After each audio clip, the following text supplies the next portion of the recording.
Welcome to episode 18. In our last session, episode 17, Warren talked with Commander Wark Denver about lessons from the battlefields of the Navy SEALs and business to empower the leader within us. In 2006, Denver was officer in charge of Bravo Platoon of SEAL Team 3 in Iraq's Al-Anbar province, and one of the most combat-heavy deployments of any regular SEAL team since Vietnam. He was an assault team leader for over 200 plus combat missions, and he was awarded the Bronze Star with V for valorous action in combat. I strongly recommend you go back and watch that episode. It was amazing.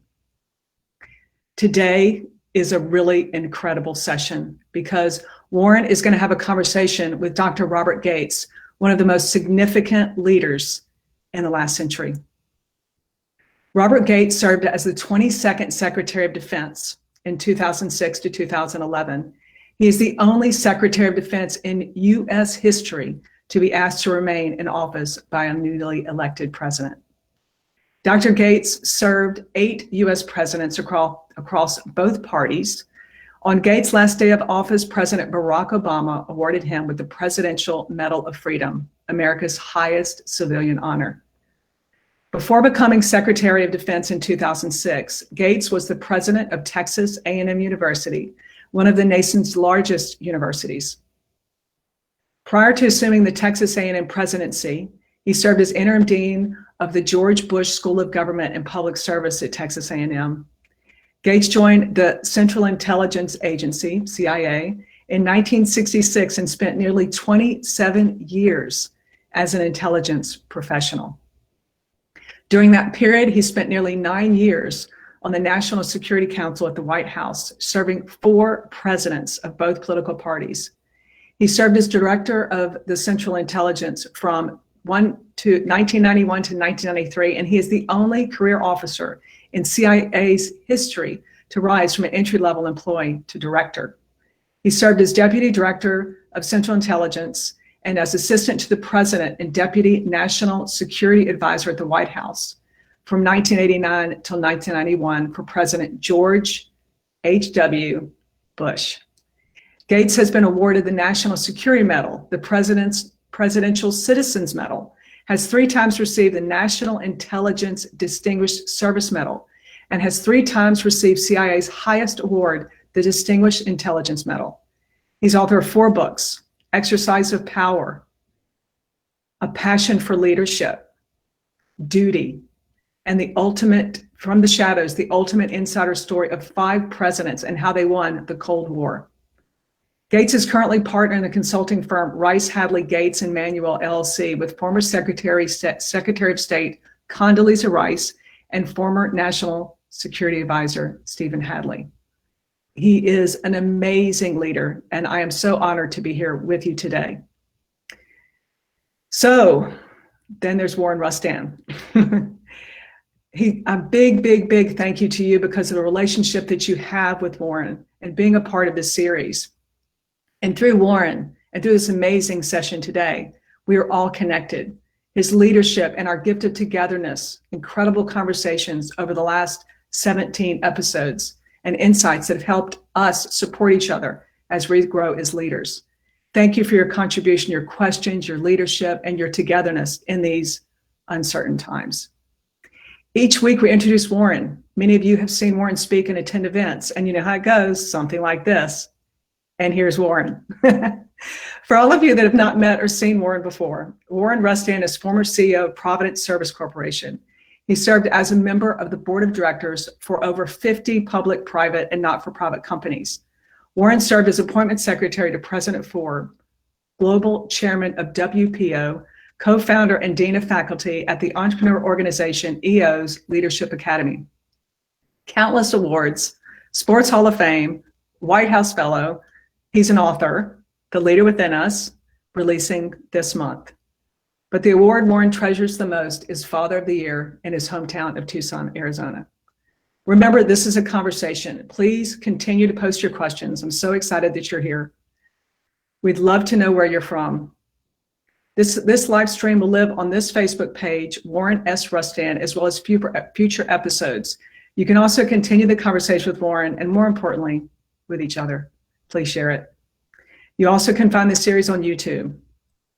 You can also find all of these series from the past and this one on warrenrustand.com. Thank you all for being here. We are all in this together. I'm now going to introduce Warren Rustand.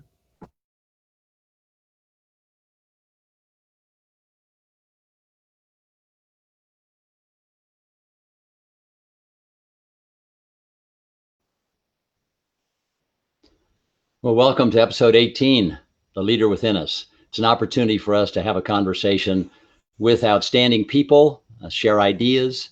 And Bob, I would say after that introduction, we only have 2 minutes left, so it's going to be reasonably short. We're going to have a good discussion today over a wide range of subjects. It's going to be a lot of fun. And Bob, I know your office well enough to know that there's actually a elk head over your left shoulder. And as we were talking the other day, I told you I'd ask you about that. And I know that you are not known as a hunter. Can you share with us that one experience as we get started? You know, as we talk about the events of today and yesterday, it'll be important to acknowledge that and to talk about that as a part of our conversation as well. But there are many questions that I want to ask Bob today about his career and what he learned about his career, specifically about leadership. So we're going to approach that in many different ways. You'll have a chance in the chat room to pose questions. And so as you think of those questions, please pose them. And as we get toward the end of the session, we'll open that up and Winnie will ask some of those questions directly to Bob or to me, and we can respond to them at that time. I'm particularly grateful for Bob to be with us. He and I have known each other for nearly 47 years. We've had a lot of experiences together, traveling the world for and on behalf of the president, and having a good time doing it. We've had a lot of funny experiences, and we've had a lot of serious experiences. But all of the time, as I got to know Bob, a man of enormous integrity. In fact, I write about him in the book that's being published this month because he is an example of the ethics and values and integrity in public life and public service that I believe we need to have. And so as a result of that, we have an opportunity to share some of that as well as it relates to his family, his public life, his public service. When we talk about Bob, there are sort of a few things that leap out to me. The first is that he has led some of the most complex and difficult organizations in the world in both the public and private sector. And so thinking about him in that context, most people think about him only as a public servant. But the fact is he's had enormous experience in the private sector as well. And that's been going very, very well over a period of time. But I think of several things. First of all, I met him as a young CIA officer working on the National Security Council staff in 1974. He was working for our mutual friend, Brent Scowcroft, General Brent Scowcroft, now deceased, but who was a great man, and again, a man of enormous integrity. And Bob was a valuable asset to him as they worked through various national security and foreign policy issues on behalf of the president. As he left there, he and I had a breakfast together in Washington, D.C. one day, and I invited him to join the board of directors of a company called Lucas Verity. Was then Massey Ferguson, headquartered in Toronto, Canada. And so we had a chance to spend time together on a public board of directors and get his first taste of the private sector in that sense. He learned a lot, and he went on to do many other great things in the private sector as well. In addition to that, he became president of Texas A&M University, the sixth largest university in the United States. Beyond that, of course, he became the Secretary of Defense and served two presidents, George W. Bush and Barack Obama. As was mentioned by Winnie, the first person to be a Secretary of Defense and a carryover for two presidents, which is really interesting. And he was Secretary of Defense during a very difficult and challenging time. And then finally, he is now the Chancellor of William and Mary. He's an alumnus of William and Mary, and he is the first alumnus to become the Chancellor. In the same way that at the CIA, he was the first entry-level employee to ever become director of the CIA. So as a result of that, we've had this wonderful relationship over the time of his public service. And for 30 years, I chaired a public policy conference in Washington, D.C., and I would invite Bob to come and share his thoughts and knowledge with us. And he did so willingly and appropriately and in an interesting fashion. And I might just mention that on one occasion, I had the group of CEOs, some 200 CEOs in Washington, D.C. for the conference. It was a Sunday night. And we were to meet with Bob the next day at the Defense Department. And Bob let me know that I should be watching TV that night and stay up late to watch the President of the United States because he was going to make an announcement. And little did I know at the time that the announcement that he was going to make was that Osama bin Laden had been killed and that the United States had been successful in finding him. And the next morning, Bob invited me to have breakfast with him at his office at the Defense Department in the Pentagon, which we did. And he shared with me the details of that. He then shared those details with those 200 CEOs who met with him about an hour later. And it was an amazing experience to be in that session, in that situation at that moment in time. So we're looking forward to having this discussion with Bob, and I'm looking forward to asking those questions. So if we can pull Bob up on the screen, that would be very helpful. I just got a text from Reset that he's not on yet, if you can keep going. Okay, so we understand that we're having some technical difficulties. We were having them earlier this morning as well. And Bob will be on shortly. One of the things that we talked about is this private sector experience. And as you think about having the kind of public sector experience, it would be easy for Bob to just retire and go away and relax. But in this case, Bob is a very active guy and wanted to continue doing a lot of things. So Bob, welcome. We're glad to have you here. Thank you very much. A minute ago, I mentioned that there's an elk head just over your left shoulder. And I know you take great pride in what happened there. If you could tell us the story, because you are not known anywhere as a hunter. So if you could tell us that story, I'd really appreciate it. Well, Warren, first of all, it's a pleasure to be with you and to see you again and have a conversation with you and with your colleagues. About 15 years ago, I was invited to a ranch in northern Utah to go elk hunting.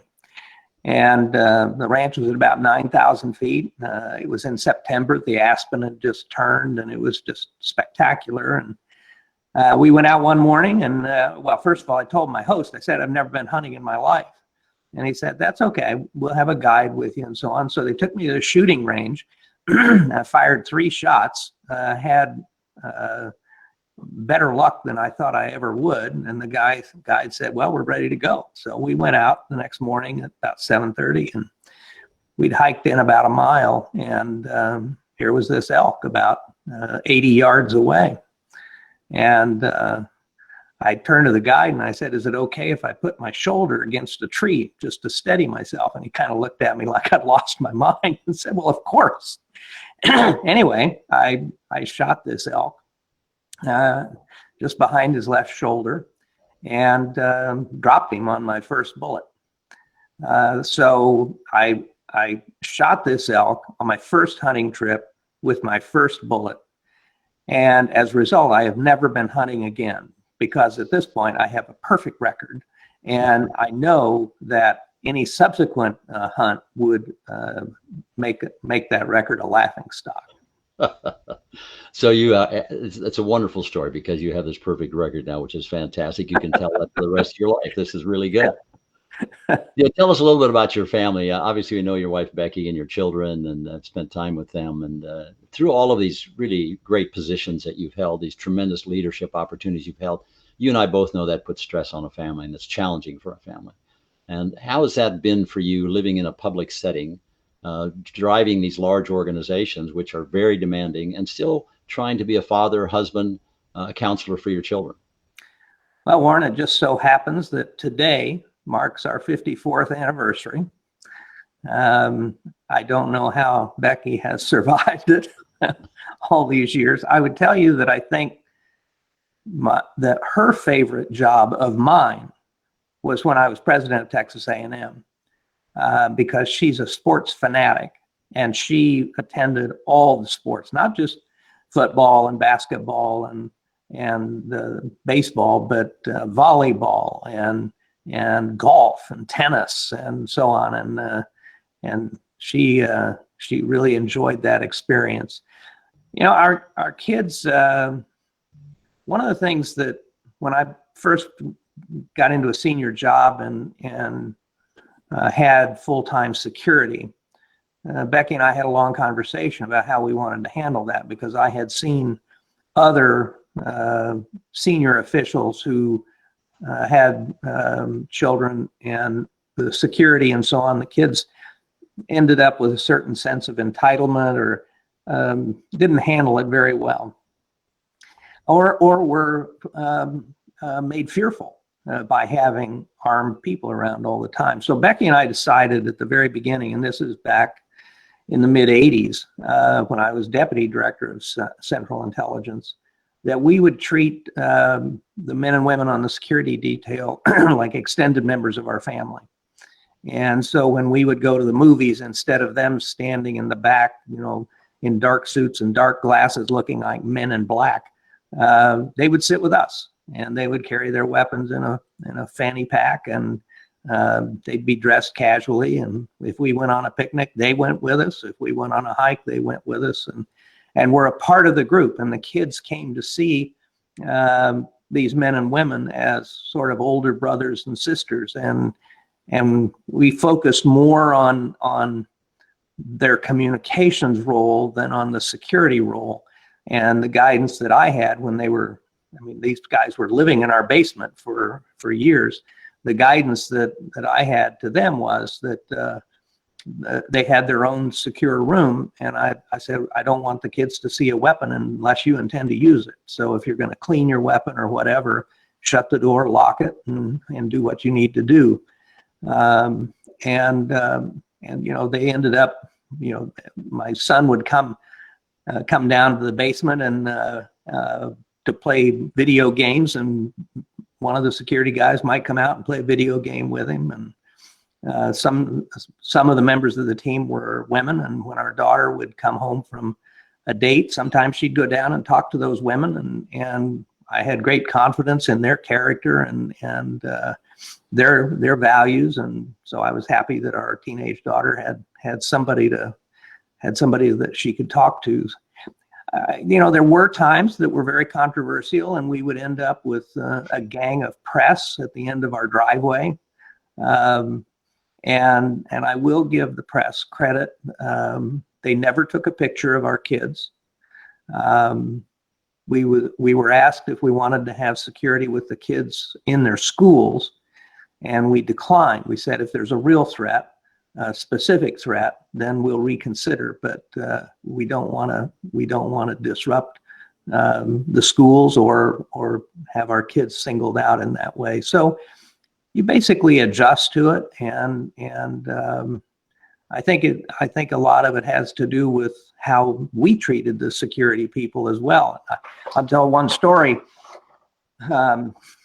We were on vacation out here in the Pacific Northwest back in the 80s, and our daughter, as I say, was a young teenager, and we had a pickup softball game with the security guys out, and we were renting a house on the beach, and we had a pickup game with the security folks, and when I was ready to go in, that kind of ended the game, and I overheard Eleanor tell our daughter tell one of the security guys, well, you have to continue to play with me.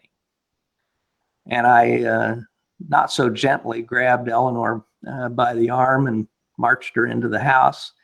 And we had a conversation that they were not there for her, that they were not there to be her playmates. They were there in a professional capacity, and that she was never, ever to presume to tell them they had to do something. And we never had a problem after that. Eleanor's a quick learner. We had a fun story in Tucson, Arizona, when you came to visit us down here, and you had your security detail with you. And we went out to Mexican food one night, you may recall, and we were having wonderful Mexican food. And there were two kinds of sauce on the table. There was a really hot sauce, and there was a milder sauce. And so a couple of members of your detail said they really loved Mexican food, and they could handle that hot sauce just like my wife can, right? So they dipped their chips into that hot sauce. Well, within minutes, they were beet red. They were profusely sweating. They were coughing. They were having a very difficult time. And I had to say, look, you guys are supposed to protect Bob Gates. You're incapacitated at this point in time, So one of my favorite meal stories was when I was secretary, we were visiting Azerbaijan, and we were in Baku, and I avoided official dinners as much as possible. And so we were going to a local Azeri restaurant. And it was very local, and their specialty was they'd serve roasted meats on a big plank. And so I had my team, there were probably 10 of us at the dinner, and I think Becky was with me. And they served all these roasted meats, pork and beef and chicken and so on this wooden plank. And we just started to dig into this really good food. And one of my security guys came up and said, "We have to leave." Now, I'd really like to eat. And I said, "Well, why do we have to leave?" And he said, "Because the restaurant's on fire." And I said, "Well, I don't see any flames, and I don't smell any smoke, so I'm going to continue to eat." So all but one or two of the other people all left. And so a couple of other people, one of my speech writers and I and another guy, were still eating. And finally, the security guys came in, and there were several of them. They said, "Sir, you are leaving now. The restaurant is on fire." And as I went out, the firemen were coming in. But it showed my dedication to a really good meal. You got to have that dedication. It's really important. You know, one of the things that I have enjoyed doing, and I'm sure you have too, I read all the Tom Clancy novels. I love the Tom Clancy novels. The character that stands out in Tom Clancy novels, of course, is Jack Ryan, who is the center point for all the activities. Movies have been made about him and so forth. Various stars have played that role and so forth. The question I have, given the timing of the Tom Clancy novels, your role at the CIA at the time, are you Jack Ryan? No, but I will tell you this. Tom Clancy and I were together at an event sponsored by the American Academy of Achievement in Las Vegas. And for about 500 really smart high school kids. This was when I was director of Central Intelligence back in the early 90s. And there was a very nice dinner for all of the adult mentors and speakers who were part of the program, and the students on the roof of the power plant at Hoover Dam. And we were on a bus, and on the bus to from Vegas to Hoover Dam, Clancy and I sat together. And we'd crossed paths in the past, but never had a time for a conversation.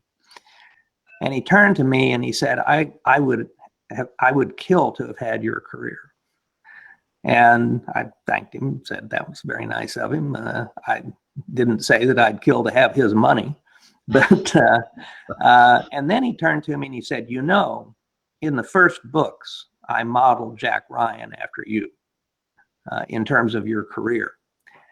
And when I got back from that trip, I looked at the first 4 books with Jack Ryan, beginning with the Hunt for Red October. And in each of those books, Jack Ryan was portrayed as having the exact job that I had up through being deputy director of Central Intelligence, beginning as an analyst and then heading the analytical side and so on. So I haven't told a lot of people that story because it sounds unbelievable, but I've always been kind of pleased by that. Well, knowing you as And well. Believe me, I had many fewer adventures than Jack Ryan did. You don't want to go into details about Jack Ryan. And was certainly not as physically adept or powerful. Well, it was really an interesting thing because as I read the early Tom Clancy novels, that leaped out to me. That portrayal seemed to me to be you as I saw you. And so I always thought that was interesting. I wanted to ask you that question. So that's good to know. I appreciate that. Look, we have some wonderful stories to tell because we've traveled around the world together. We've had so much fun together. I recall our trip to Vietnam in the early days, which was after the war, which was really interesting with some colleagues and friends of ours from WPO and other places, YPO. And we've had a wonderful experience. We had some experiences that didn't go quite as well. And you recall a trip we had to Austria, I should say, and we were in Austria outside of Salzburg, and we're trying to find a place where the president could meet with the prime minister, I believe, in a head-to-head discussion on one of President Ford's early trips. And do you have memories of that trip? Yeah, actually, the meeting we were trying to find a place for was between President Ford and Egyptian President Anwar Sadat. That's right. And the challenge was that Sadat had a heart condition and wasn't supposed to take steps, use steps. Well, there aren't a lot of castles in Austria that have an elevator and or no steps. So we were sort of being hard pressed to find a place for this meeting.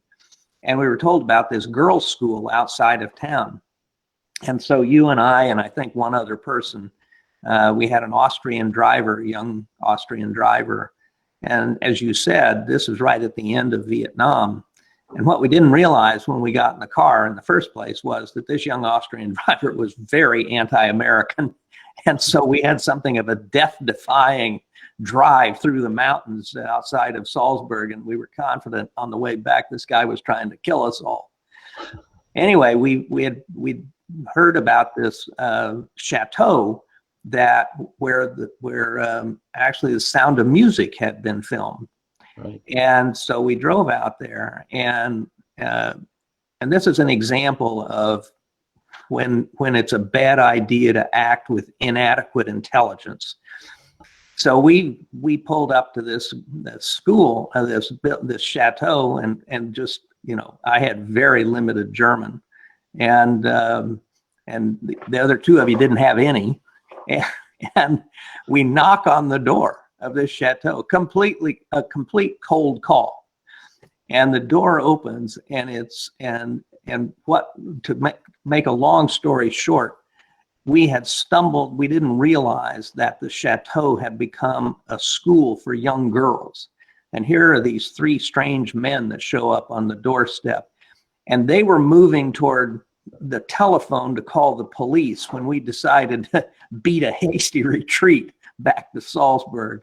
And we decided that had been a close call, and that we'd almost ended up in an Austrian jail. One of the many adventures that we've had over the years, narrowly escaping, right? Yeah, a lot of fun. Look, we could have fun and share stories all day long, and we may share some more, but something happened in the United States yesterday, of which you're very aware, and all of us are, because of what we saw on TV, friends who were there, people who are around that environment. And it was a very serious time for us. And as you reflect on that and think about what happened yesterday, how do you see that in your perspective? And the broader question is, what next for America? I think that I would like to put as positive a gloss on it as I can, Warren, and that would be to say that particularly since November, our institutions, our democratic institutions, have been tested and put under heavy pressure, unlike any time in modern history. And what happened yesterday was that the institutions held. Under great threat, people did the right thing. Republican officials in Georgia did the right thing in the vote counting and in the way they conducted themselves. I'm not a big fan of Mitch McConnell, but I think Mitch McConnell had his finest hour yesterday morning in his remarks. I disagree with Tom Cotton on some things. I have some real admiration for Tom because of his role in the military, and I think he's a good man, and I think he distinguished himself. I think there were a number of people who distinguished themselves in this by being faithful to the Constitution. Sadly, the president was not one of them, and so unlike any time really in our whole history, we had a president unwilling to accept the outcome of an election and willing to do virtually anything to try and reverse it, mainly by extra constitutional means. And he incited his followers and told them that only force that weakness was the problem and that they had to be strong. He invited them to a wild event, and then he invited them to go to the Hill. And so I think I think, I think he actually accomplished some things when he was president, but I think that his behavior since the election has, despite some 60 court cases, and the governors of 5 of the 6 contested states had Republican governors and Republican legislatures, and they were the ones that had the recounts and so on. And his unwillingness to accept the outcome put our country and our system under enormous pressure, and we survived. People did the right thing. There will be a peaceful transfer of power on January 20th, or there will be a transfer of power. I certainly hope it will be peaceful after yesterday. And where we go from here, I don't know. I guess in some ways, I hope that yesterday was a wake-up call for both parties, members of both parties, and for a lot of Americans, that the level of hatred, the level of incivility, the polarization has reached a dangerous point for our country. And that it's time to begin understanding again that we're all in this together, and that we're going to need to work together to move forward. Our country has always, our politics have always been polarized. The things that Jefferson and John Adams called each other would fit right into today's political campaigns. But what we've never had with all of our polarization is paralysis. And that's been characteristic of our federal government, at least for the last dozen or 15 years. It didn't start in 2016. And it has prevented us from doing anything to tackle the really big problems facing our country, whether it's infrastructure or education or immigration or healthcare or any number of other things. And so my hope is that one of the consequences of yesterday will be for people to realize we came to the precipice and we almost went over it. And so it's time to sort of reflect and decide how we go forward. And in this respect, I think the narrow margins of the majorities in both the House and the Senate offer an opportunity for greater bipartisanship. All it takes in the Senate will be 1 or 2 Democrats deciding they don't want to go along for the Democrats to not be able to get anything through, because their margin is so narrow. Nancy Pelosi has a very narrow margin in the House. A handful of representatives can block anything or can make something happen. The way we got the most recent relief package for coronavirus, for COVID, was because a group of moderates in both Republicans and Democrats came together with a plan for a $900 billion relief package. And they basically prevailed over the leadership in both houses in getting that passed. And my hope is, as a result of the narrow margins and as a result of yesterday's events, we can see more of that kind of cooperation in getting some things done on infrastructure and certainly on the virus and the vaccines and getting that working, getting the vaccines distributed and so on. So, I mean, yesterday was a tragic day in American history, and the rest of the world is looking at us, and we are not the role model that we once were, and we have to fix that.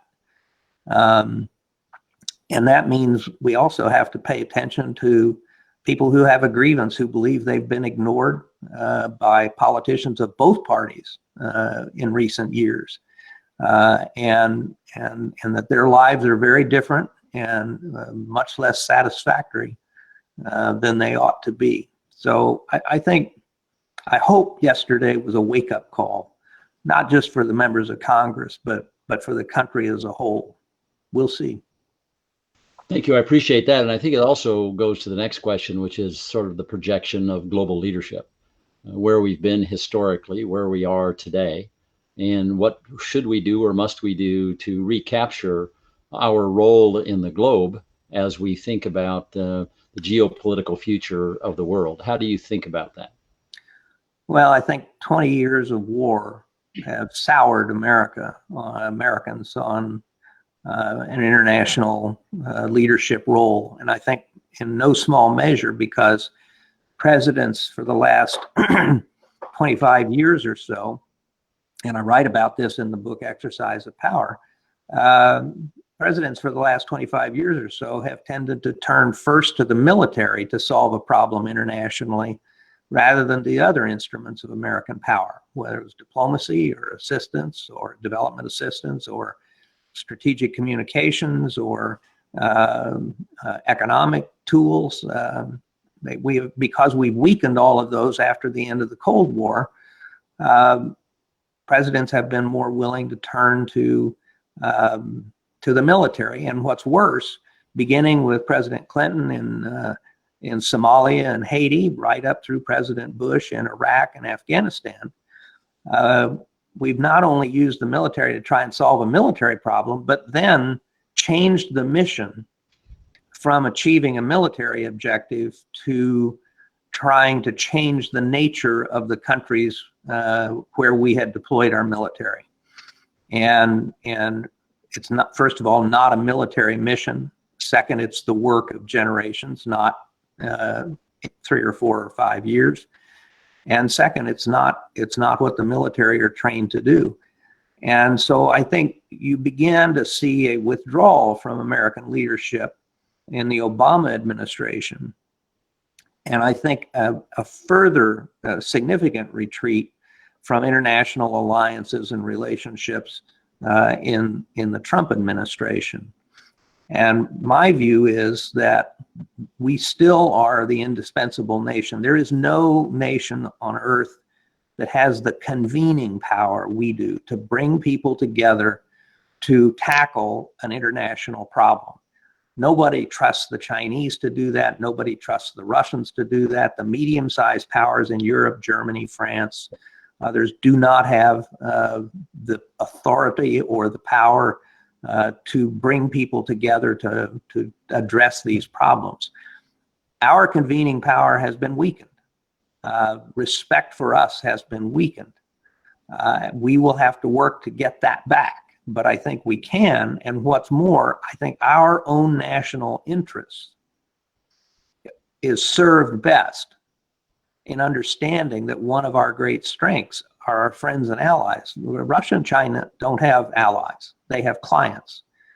We're the only great power of the three that has any allies or friends, and it's a huge asset for us. And we need to treat it as an asset, even as we expect them to do more. But I think our leadership is really necessary.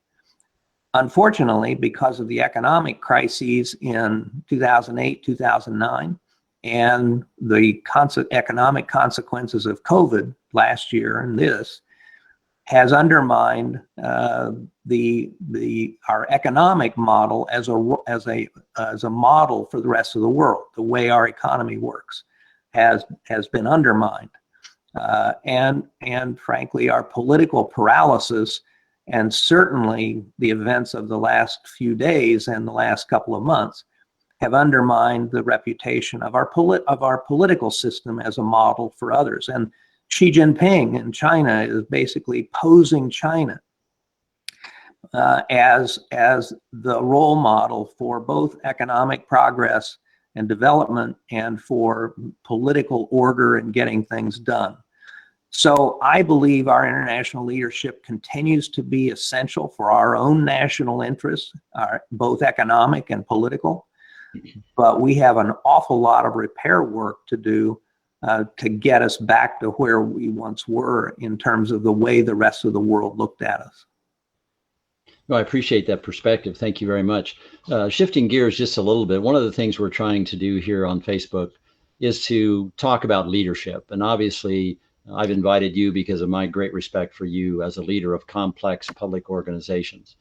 But there's a private side to you as well. You've enjoyed the private sector at different times in your life, and you've done very well with, chairman of Fidelity Investments. You've been on several boards of directors, including Starbucks and Lucas Verity and others. You're an author, right? You're an entrepreneur in the sense of being a speaker and doing other things. You have a consulting company. And so you've experienced some great moments in the private sector as well as the public sector. As you think about differentiating the kind of leadership that you have experienced and have to offer in those two spheres, how would you think about that? We've got a lot of CEOs who are listening to this broadcast today from all over the world, who are leading companies in a difficult and challenging world right now, given the pandemic and the economic environment in which we function. So how do you think about leadership differently or the same between the private and the public sector? I think that the fundamentals of effective leadership, Warren, work are the same in both the public and the private sectors. And I'll give you a few examples. I have believed and practiced, certainly since becoming Director of Central Intelligence 30 years ago or so, that the key thing for leaders in any organization to do is listen. And if you're talking all the time, you're not listening. You know the old saying, there's a reason you have one mouth and two ears. And I think a lot of executives, both in the public and private sector, don't listen enough to the people that work for them and work with them. I found whether I was dealing with spies and analysts, or soldiers on the front lines, or faculty and students, that they often know with an organization faster and more clearly than people in the C-suite. That somebody who is in retail, for example, knows what the customers like and what they don't like, what makes them unhappy, what makes them happy. And I found out things that were going well and not going well in Iraq and Afghanistan by talking to junior enlisted soldiers and Marines and junior officers. And when I would go out, I would have breakfast or lunch with 10 or a dozen young corporals and sergeants, and I wouldn't let any of their commanders participate, which made the commanders crazy. They were just furious because I think they were afraid these young soldiers would tell me all the bad things they were doing. But in truth, in 4.5 years of doing this, I never once had a single soldier or Marine or anybody say a bad thing about his own command, his own chain of command. But what they did tell me was what was working and what wasn't working in our strategy. And I found the same thing was true at A&M. I found the same thing was true when I was at Starbucks on the board and various other and the various corporations, that listening to people and getting their ideas and their, as well as their concerns and issues, is a huge asset for a leader. Now, that doesn't mean you have to agree with everything, but my view has always been, I used to say, particularly when I was at the Pentagon, I'd rather be warned about a landmine than step on one. And so having people around you, in addition to listening to the people in the front lines, having people around you who will tell you what you need to hear rather than what you want to hear is critically important, I think, to successful leadership. And almost every leader rhetorically says they want that until somebody comes up and tells them they made a stupid mistake. And then they're not so enthusiastic about it. So I think that one of the things leaders have to do if they really want people to speak up and tell them what they think and what they need to know is they have to look for opportunities to highlight where somebody has gotten them to change their mind and give public recognition to that. My example in the Pentagon was that it came time to appoint a new commander in Korea. And my belief was and is that if we ever go to war in Korea again, the American part will mainly be carried out by the Air Force and the Navy. So for the first time since the Korean War, I was going to appoint an Air Force general to be the commander in Korea. And the Chief of Staff of the Army, George Casey, came to me, and General Casey made the case why, at least for one more term, the Army ought to continue to have the job. And he persuaded me to change my mind. And I talked about that all the time because I wanted people to know that speaking truth to power, if you will, is career enhancing, not career destroying. So listening is critically important. Having people around you that tell you what you need to hear, are willing to come forward, and you don't create a fearful climate so people are unwilling to do that. I think transparency in decision making is critically important in all of these different kinds of institutions. Too often, I think a lot of decisions are made sort of in the executive conference room, and the results are kind of thrown out by like thunderbolts from a black box. And I've found that if I involve people in the decision-making process and get their input, and they feel like they've been respected and listened to, even if they disagree with my decision, more often than not, they will support it because they felt like they were respected and they had the opportunity to put their oar in the water and be heard. So I think transparency in the decision-making process, and if I could do that at CIA, you can do that in a business.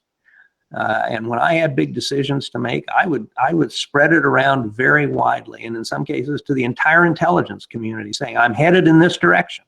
Here's what the task force has recommended. Here's what I think I'm going to do. What do you think?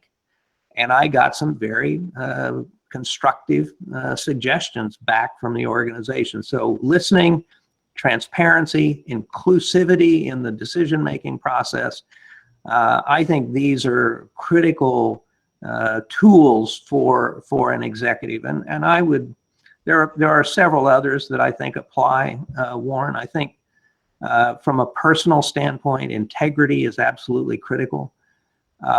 People pay attention when your words and your actions don't match. And that's a lesson for people, and I think it's critically important.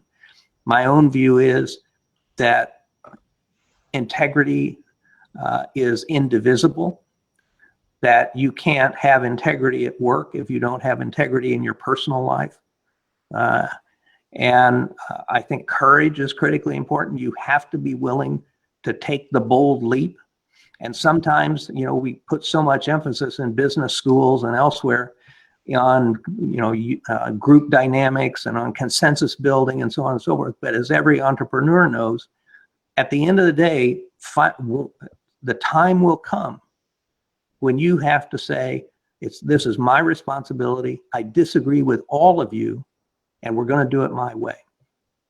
And that takes courage, but you have to have that kind of courage. I think that treating people with respect and dignity, there's just an awful lot of bosses that pound tables and yell at people and demean people and abuse them. And no healthy organization, I think, can have a leader like that. I think you have to treat everybody with respect and with dignity. And so those are, there are other characteristics certainly, but I would say for me, those are some of the central ones, Warren, that the characteristics of what I would call successful leadership. Thank you very much, Bob. You and I agree, and we've talked over the years about the people we surround ourselves with, right? When we're an executive, who we hire, who we fire, the human capital part of the business, regardless of whether that's public or private sector, is really critical. You have a perspective as you think about hiring the right talent. It's the Jim Collins notion of getting the right people in the right seats in the right direction, going on the right bus, right? But do you have any perspective around hiring and firing? Certainly you've had to do both in your career. And some of your success, I would guess you would say, that is about the people that you have near you and around you. And those who are you. I don't, in all honesty, I don't feel like there's a magic formula. I think that I think you look for people with the personal characteristics that I've just described. Obviously, competence is where you start, and somebody who's really good at what they do. But there are no guarantees, and you can do as much. Believe me, I was able to do more research into the people that I hired at CIA and in the Defense Department than any entrepreneur or business person can ever get away with, at least legally. Right. And I had polygraphs and I had interviews, and we'd go back and interview everybody somebody knew. We interviewed friends and neighbors going back to when somebody was a child. And still you can make a mistake. And I think the key is having the criteria of the kind of person you want, as well as the professional qualifications, but also understanding that there are no guarantees. And I think one of the key things for a leader, whether it's a policy or a person, is to recognize when you've made a mistake. Problems don't smell better with age, and I think that one of the things that I think is critical is being able to move quickly, but also treat people in that process as well as you can. So at the university, for example, it takes forever to hire somebody because there are search committees, and the whole thing takes 6 months to a year. So if I knew I wanted to move somebody that they weren't going to be able to do what I expected them to do, I would tell them, I say, you need to announce today or tomorrow that you are retiring in 6 months or in a year. So I will give you a dignified way to leave. And you can say you want to spend more time with your children, or you can't stand working with me and wouldn't work for me for another day, and I won't quarrel with you. You can say anything you want.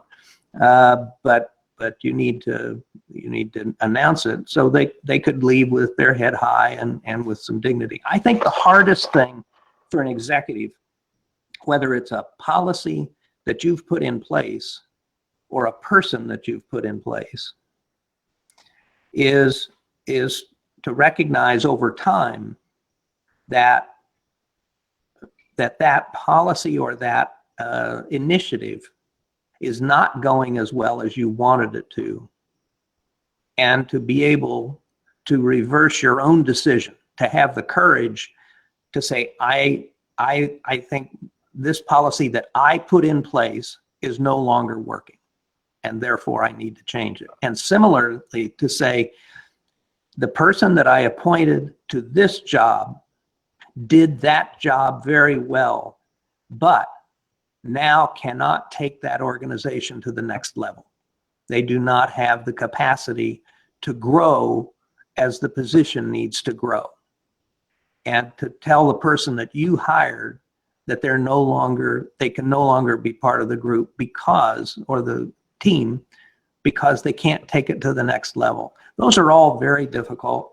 But I think, you can do all the due diligence in the world. I do think you have to look at these intangible qualities of people in addition to their professional qualifications. But at the end of the day, it's still a crapshoot. And anybody who thinks they've got it down pat, I think, is fooling themselves. So as the next question I want to ask you and give you a moment to think about it is over your career, what's the single most difficult issue you ever dealt with? And in saying that, I suspect it's probably writing the foreword for my book. That was probably the hardest thing you ever. Well, that was a challenge. Now, I think, you asked me to think about that when we talked the other day, and I have thought about it.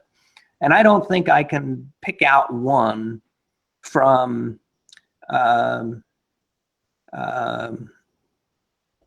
my whole career, but I can pick out one from each of the organizations that I've led. So for the intelligence community, it was the decision in 1991. It was the recognition that my responsibility was, I became director of Central Intelligence 6 weeks before the Soviet Union collapsed. The decision was, how do I reorient this gigantic enterprise, 16 agencies and tens of billions of dollars, away from a singular focus on the Soviet Union and to a much different world with multiple kinds of threats? And how do I break the concrete of 45 years of bureaucratic organization and structure focused on one thing to focus on something completely different? I think that the challenge at Texas A&M, one of my highest priorities was to dramatically increase diversity at the campus, both students and faculty. But I'm a big believer that you have to shape the strategies for change to match the institution you're trying to change. You have to move in ways that are compatible with the culture of the organization. Texas A&M is a conservative school in a conservative state with a very conservative group of alumni, former students. And so my toughest decision was the decision that we would move forward with a very aggressive program to increase diversity and do so without affirmative action. And that was extremely controversial. Every newspaper in the state condemned me for it. All of the minority legislators, I was called over to Austin, to the state capitol, where I got flayed for 2 hours by legislators.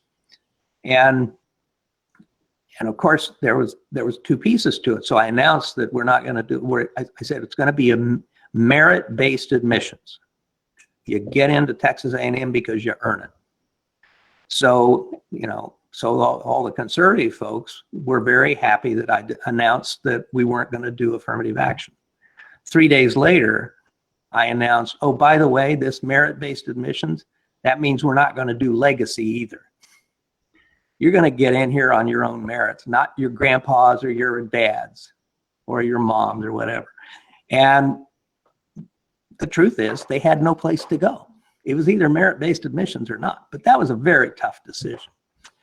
In the military, I became secretary.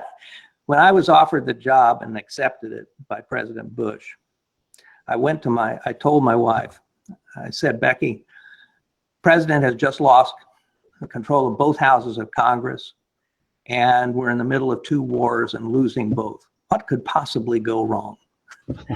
And I think that there were 2 categories of tough decisions, and they both had to do with soldiers. The toughest decision, one set of tough decisions was every Friday, we would go through what was called the deployments book. And that's where I, as Secretary of Defense, designated the units that would be sent from the United States to Iraq or to Afghanistan, sending all these kids off to war, specific units, specific states, specific bases and posts and so on. And I knew every time I signed one of those deployment orders that I was sending young men and women in harm's way. The second, and related to that, we didn't have enough troops. We had year-long deployments. And I think the toughest decision in that category was we had to extend the deployments from a year to 15 months. And as a young major told me, who worked for me, he said, sir, that brings into effect the law of 2s. That means that all these soldiers are going to miss 2 Christmases, 2 birthdays, 2 anniversaries, and so on. And I've always believed that those 15-month tours, which we had for about a year, or a little over a year, really had a very difficult impact on a lot of families and on the psychology and so on of the soldiers and all those who were affected by it. So in both of those cases, I knew that the decisions that I was making were affecting hundreds of thousands of young men and women and their families. Well, and I thought for sure you had mentioned that the most difficult decision that you had was firing the football coach at Texas A&M when you became well, I did that. a dictator. I had to do it. The reason I had to fire the football coach was because a few weeks earlier, I fired the athletic director.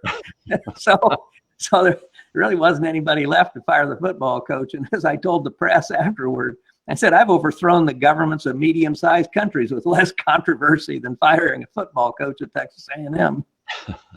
Those things are tough. I also remember a courageous decision you made when you became Secretary of Defense that is not well known publicly, and that's the notion that we were having lots of armored vehicles blown up by IEDs, roadside bombs, and you made a decision to go into massive production to recertify and refortify those to be able to do that. So to strengthen the armored division, you probably saved thousands of lives of soldiers by making that decision, and it was a courageous decision at the time.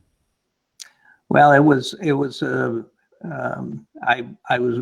we were losing so many soldiers in Humvees hit by IEDs, and the problem is you could armor the sides, but you couldn't armor underneath enough, and it got to the point where soldiers were putting sandbags on the floor of their Humvees to try and minimize the impact of explosions, and they became pyres. They often would catch fire. And the first visit I made to the burn unit in San Antonio, it was overcrowded. There were so many soldiers who had been badly burned.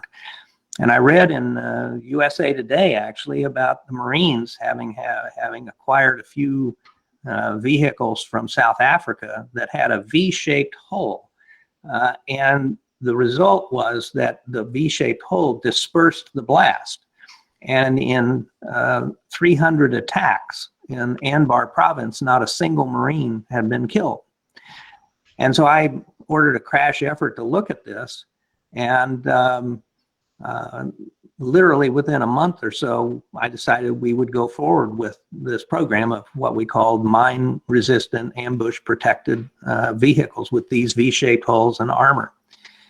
And the truth of the matter is, and it goes back to my comment about ultimately having to make a decision by yourself, not a single senior military or civilian official in the Defense Department supported building these vehicles. What are we going to do with them when the war is over? It's not going to make any difference. We won't get them there in time to do anything. We're planning to leave. That was in 2006, 2007. And I said, this is about the lives of our troops. And I said, we're going to build them. And happily, I had huge support in the Congress. And we ultimately built 27,000 of these vehicles at a cost of $40 billion. And as you say, they saved a lot of lives. A similar decision was on getting the medevac time in Afghanistan down to an hour. It had been 2 hours plus. And I said, if you've been in Iraq where it's an hour, the golden hour, and you've been transferred to Afghanistan, you're going to say, well, why can't, if I'm wounded or attacked and hurt, how come I have to wait 2 hours for a helicopter, for a medevac? And I finally said, well, and again, every senior civilian and military person said it was unnecessary to try and get to the 1 hour. That statistically, the number of people who were dying once they were picked up was so small that it really wouldn't matter or anything. And I said, look, you can show me all the PowerPoints you want, but the reality is it's about troop morale and it's about our moral obligation. If I'm a soldier and I've just been blown up, I want a helicopter and I want it now. And so we put 3 new field hospitals into Afghanistan. We added an entire brigade of helicopters, and sure enough, we got the medevac time down below an hour. Now, the interesting thing about that is I never had any statistics that supported statistically what I was trying to do. It was about morale. But in 2015, a team of Army trauma surgeons and statisticians went back through all of the attacks in Afghanistan once that decision was made.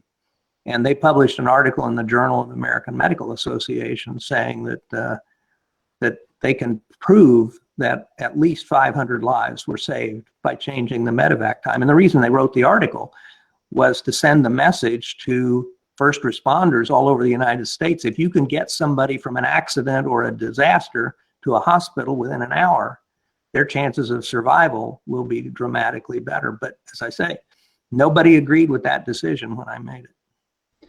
That's interesting because in my Army training, I was trained as a combat field medic, a paramedic, and our job part of a field hospital. And so that was during the Vietnam conflict. And so we were trained to get there as fast as possible, right? That's life-saving. And you're 100% correct. That makes a big difference in not only morale, but it makes a big difference in the ability to save lives, which is phenomenal. So that's extraordinary. Well, we appreciate that. We're coming to a close now, Bob, and I'd ask you one more question before we close. 2020 has been an interesting entry year into a new decade. The pandemic has changed the world and everything about the world for the time being. We expect that will be resolved over the next year to 2 years or so as the vaccines become more widely available, and hopefully that they'll stop the flow of that. But as you look ahead in 2021, here it is, the first week in January, what do you see? What are you excited about? What are you enthusiastic about? Well, I'm enthusiastic to see or excited about seeing how quickly our economy can recover from COVID and how quickly we can get kids back in school. I think if we can limit the damage from this unprecedented in the last century pandemic to a year, then maybe the impact on kids who have missed school can be remedied, and maybe a significant number, particularly of small and medium-sized businesses that have been dramatically impacted, can be saved. I think that your group is a lot of entrepreneurs. I think that you've seen some extraordinary entrepreneurial creativity over the past 10 months or so of people changing their business model and figuring out how to operate in a completely different environment and so on. And I think that there are going to be some lingering consequences of COVID in terms of, I think you'll see more use of technology in education. I think you'll see some real differences in the way businesses conduct their affairs. I think I would not want to be an investor in commercial real estate right now in downtown areas. So I think there are some real opportunities for creativity, both in the business arena, but also in the public arena in terms of public services, in terms of education and so on, that maybe we come out of this stronger and better than when we went into it. And I think the world is not going to be dramatically different, except in the sense that I think a lot of trends that were already underway have been extraordinarily accelerated and will come to pass much faster. And frankly, people in business are more likely to respond quickly and effectively than government is. Government, by its nature, moves very slowly. But maybe, I think some of the most creative and interesting things in government are happening at the local and state level, not at the federal level. And they may be the ones to tip to some new ways of doing things that make life a lot easier for people. Just think if you didn't have to go into the DMV to get a driver's license, but you could do it all online. Yeah. Or whatever. So I think there are some real opportunities coming out of this, despite the losses that we have seen. Well, Bob, I want to thank you very much for joining us today. I hope that you'll think about the possibility coming back again, and we can share some more fun war stories about the silly things that we've done over the years, in addition to the serious stuff. So we appreciate that. I do want to give Winnie a chance and invite Winnie in case she would like to ask a question or two from our audience, which is rather extensive today. So we appreciate that. So Winnie, if you want to come on board and ask those questions, we greatly appreciate it as I close with Bob. But again, Bob, thank you for writing the foreword to my book. I really appreciate that. And I know it was difficult and challenging for you, and it took weeks and weeks and weeks, but we appreciate that. Thank you. More importantly, thank you for both your public and private service and what you've done. The fact that you received the Medal of Freedom from the President of the United States, Barack Obama, is indicative of how not just he and others in government think about you, but more broadly, how we think about you in the private sector as well. You've provided extraordinary leadership. You're a great friend. I appreciate that. Happy anniversary on your 54th anniversary. It's fantastic. Carson and I just celebrated our 56th anniversary a short time ago. So we know, my wife said after I said, boy, 56 years, that's fantastic. She said, yeah, 10 of the best years I've ever had. Exactly. So, what about the other 46? Come on, So our wives have a way of keeping us in our place, right? Yeah, no kidding. So if you have any questions you'd like to ask, please feel free to do so. All right. So, well, thank you for your leadership. And I'm gonna ask two questions. One that really combines a couple of questions from specifically from Chuck Bender and Andrea Herrera. And the question is really around values. Dr. Gates, you mentioned, reflecting and the time to reflect. So the first part of this question is, what do we need to be? And you have people from all over the world here. You've got Lithuania, you've got Canada, Munich, Brazil, Chicago, DC, California, and people from all over the world that are here listening. And as they were reflecting from what happened in the US yesterday, what do we as leaders need to be thinking about right now so that we can get to a place and a space of normalcy and or unity? Well, I think particularly for those in America, I personally think that it is very important for people to connect with their local political representatives. And, business people are often the largest contributors to political campaigns in this country at the local and state level. And I think business people need to be explicit with people who are running for office about what their expectations are in terms of behavior. And that they are expected to go to Washington or to go to the State House or whatever to solve problems. And that means working across the aisle. It means working together to get things done. It's not to go give speeches. It's not to posture. It's actually to get something productive and constructive done. And that if they want a donation, you want a commitment. Will you stand for these things? One of the things that the only political action committee that I support is one that's been created in the last year or so called With Honor. And it's a PAC that supports veterans of the Afghan and Iraq wars, both Republicans and Democrats running for Congress, who promise to do certain sets of things in a bipartisan way. And they make specific commitments in terms of outreach and so on and so forth. And this PAC has now elected almost 24 representatives, both Republicans and Democrats. But they all have one thing in common. They wore the American flag on their shoulder before they ever started into politics. So they know what the country needs. And they know that their first obligation is to the country. So, and I think, for people in other countries, particularly democracies, letting politicians who want your support know that you have expectations. And it's not just for advantaging your business, but for advantaging your community and advantaging the people in your country or your state. And I think that's the most important ask business people can have for their representatives. And believe me, it's a very effective way to get the message across that paralysis is not the answer. Thank you. One more question, Warren, and that ties back to, and thank you for the intro to Warren's book, The Leader Within Us, that's coming out this month.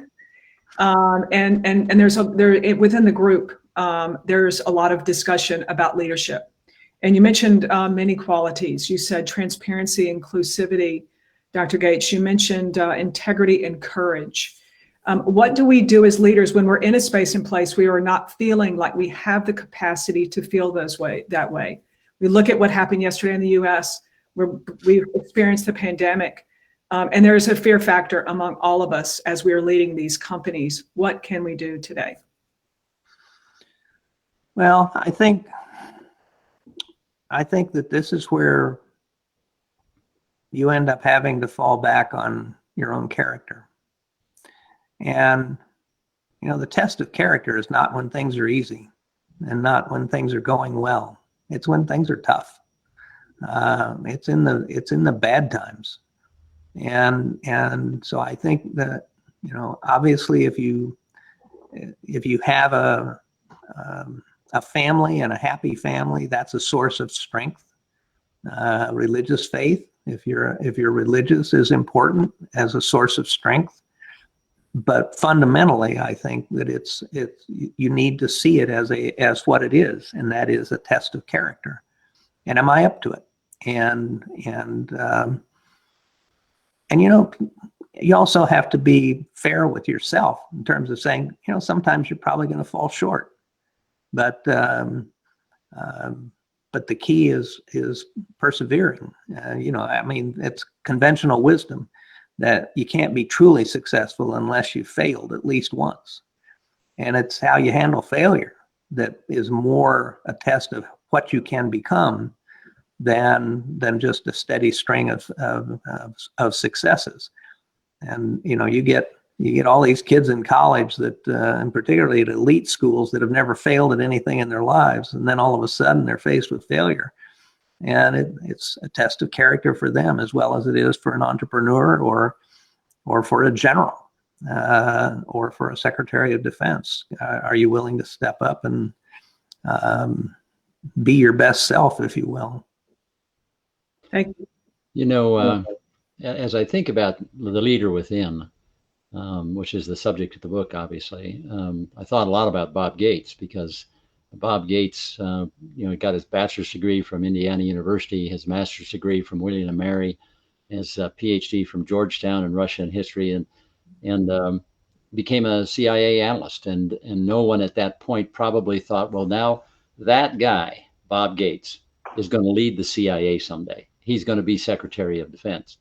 It's this notion of growing the leader within us, because we all have that within us. We all have the ability to lead. Now, that leadership may be in our family, that leadership may be in our community, it may be in our state, it may be in our nation. But we need to understand our capacity to grow and develop. And we have to meet the complexity of the time. We have to continually grow as complexity increases. And we're living in complex times right now. We're living in challenging times. Bob has met that challenge, continues to meet that challenge as he advises clients on national security and foreign policy and a wide range of topics that he's written about as well. So Bob, thank you again. Thanks for your leadership. I really appreciate our friendship and our ability to laugh together and have fun and know that we not take ourselves too seriously. So I appreciate that. Say hi to Becky, and congratulations to Becky again on your anniversary. Happy for that. And we look forward to being with you in your home shortly and inviting you back down to our home. So take care of yourself. We'll see you soon. Thanks a lot, Warren. Really enjoyed it. Thank you very much. Appreciate it. Take care. And thank Tanner as well for his good effort. We appreciate it. Will do. Okay. So as we close out this session with Bob Gates, it's been a wonderful session. We appreciate that very much. We'll be back in about 2 weeks with another session. That session will be with an Olympic athlete who has won multiple medals in multiple Olympics. And we'll talk about what preparation it takes to lead, what preparation there is to be extraordinarily successful when you're against the world's best. So we'll talk about that at that time, and we'll get the announcements out shortly about that on Facebook and other places so that you'll have a chance to join us. Thank you for all of you who came to visit with us from all over the world. We appreciate it. We hope it's been helpful to you in some way. We hope it benefits your leadership and challenges you to be better at what you're doing. We're grateful for all that you do to be successful. So thank you again. Thank you, Winnie, for being outstanding. We appreciate that and helping us. And I look forward to seeing you all in about 2 weeks. Take care.